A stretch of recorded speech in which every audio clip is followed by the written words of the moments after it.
Man, we're being fucked with.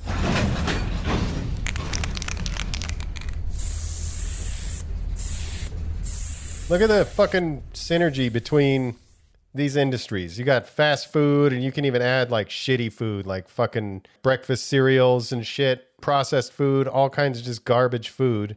And then you got the industry of like, say, diet fads and shit like that.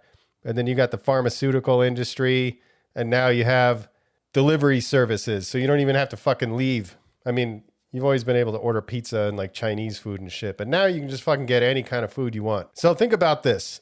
These are businesses. These are run by very smart people. These are industries that are run by people that have a lot of resources that can hire a lot of people in marketing and chemistry and research and all these kinds of shits. You think they don't see the synergy between us being fat, sick, and lazy? How much money there is to be made off of us by keeping us like that? I just did some quick searches, and these numbers may not be exactly 100% accurate, but they say the fast food industry makes $200 billion a year. The pharmaceutical industry, $1.7 trillion a year. The weight loss market is now worth $66 billion. You think these people don't realize how much money there is to be made of this crazy synergy between these industries of feeding us food that makes us sick and fat and lazy, and then the fucking pharmaceuticals and medical industry just treating the symptoms? There's a lot about taking personal responsibility, and I'm 100% all about taking personal responsibility. But at the same time, like, we're being programmed from when we're kids, if you think about it. Look at fucking McDonald's Happy Meals with the toys and all that shit, and collect all the toys, whatever the fuck is in there. And just walk through, if you're in America, walk through the cereal aisle and look at every single cereal. I remember one time I had gotten off of sugar and I wasn't eating any animal products. I still don't do that. I mean, I'll eat sugar sometimes, but for the most part, I don't fuck with sugar or animal products. And so I was like, man, I really want some cereal. I was going to get some almond milk and some fucking, just some cereal. Any kind of, there was 0 fucking cereals in the aisle that didn't have sugar in it. And that's not even counting the huge amount of fucking Fruit Loops and Fruity Pebbles and all that shit. Like, there's chemicals that you don't even know what the fuck is in there. And then if you look at the grocery store, really, the outside aisles is where all the real food is, and all the shit on the inside is all this processed garbage with like huge lists of ingredients and shit that you don't even know what the fuck it is. And then there's stuff like natural flavor, and it's like, what the fuck is natural flavor? You don't even know what's in there. If you put it all together and you think about how much money is being exchanged between all of these industries, they have to be connected. I don't know. I mean, this sounds kind of conspiracy shit, but if you don't think humans are capable of being shitty, just fucking look all around the world. There's still genocide happening. There's still human trafficking happening. Throughout history, we've been a pretty fucking brutal species overall. So if you don't think all of these motherfuckers are sitting there feeding you garbage food, and then you got the diet fad bullshit people coming in,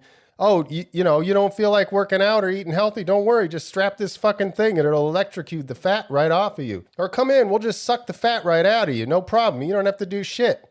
Oh, you don't want to leave your house? We'll just bring you the Chick-fil-A. No problem. This shit is crazy, man. You don't even have to look into it. You can just fucking look around you and see that this shit is just so fucking widespread. I also read an article about how they do studies to find what's called the bliss point in food to get you addicted. The perfect amount of sweetness and sugar and salt and shit that makes your fucking body, like, I don't know what happens, like releases dopamine. It makes you addicted to the food. And I know, like, I'm not talking about this as I'm some fucking fitness guy that's been healthy my whole life. I was one of these people. I was fat. I was in the drive-thru all the time. I was smoking cigarettes, drinking, doing all of that shit. I was in there. I was on the medications. I was doing all of that shit. But when I woke up to all of this, I got to tell you, it's crazy how much your fucking life can change if you just get out of this bullshit that they're keeping us in. And again, personal responsibility is super important. But at the same time, there's something to be said about really smart motherfuckers with a lot of fucking money and a lot of resources to do all kinds of research and shit in order to manipulate us into being this way. Again, personal responsibility, super important, but there's a lot of fucking shit that's working against us when you think about it.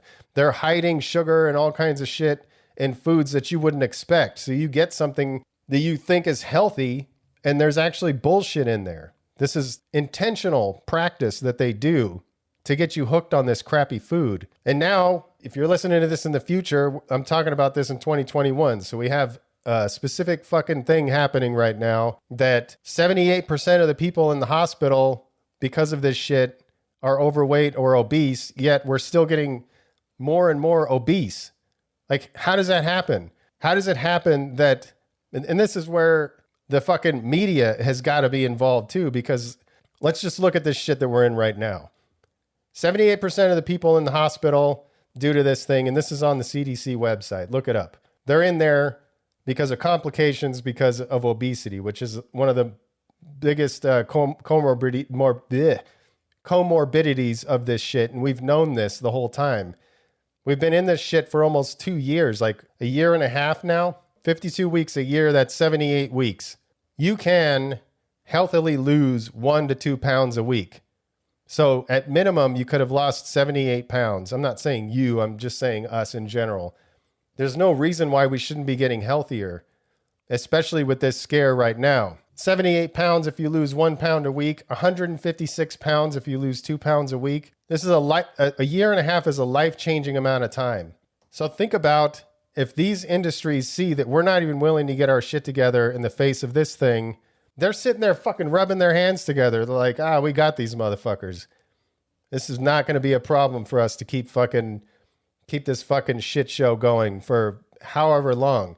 If you look, I'm 48 years old. If you look even back in the 80s, people weren't this big, but fast food was all over the place. I mean, we ate like shit when I was a kid. I was just talking to my girlfriend about some of the fucking crazy fucking, I don't know what term to use, but just the shitty, weird fucking dinners that we would have of people that maybe don't have a lot of money, you know? Okay, back to the point. So if we're not willing to change in the face of this thing, they're probably seeing it as we're just not going to change at all. And they can just keep this fucking cash cow going.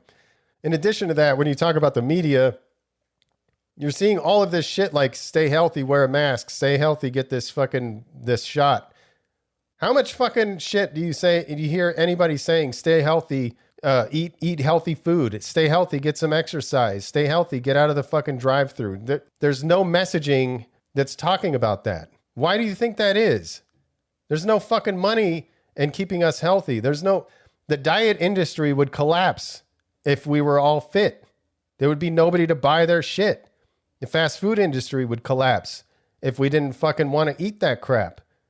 The pharmaceutical industry would lose, I don't know how much money, because they're making $1.7 trillion. There's a bunch of shit where, you know, there's stuff they're treating shit that's not related to this, obviously.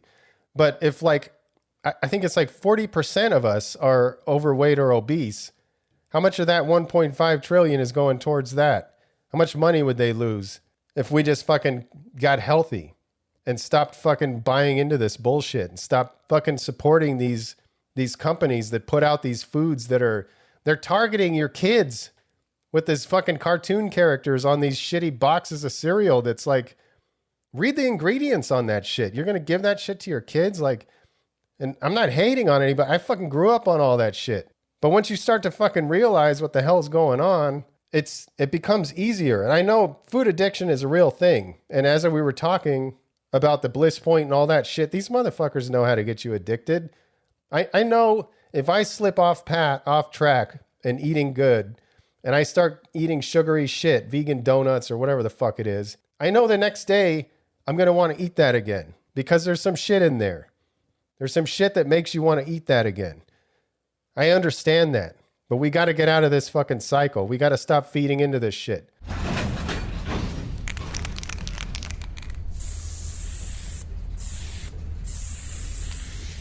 All right.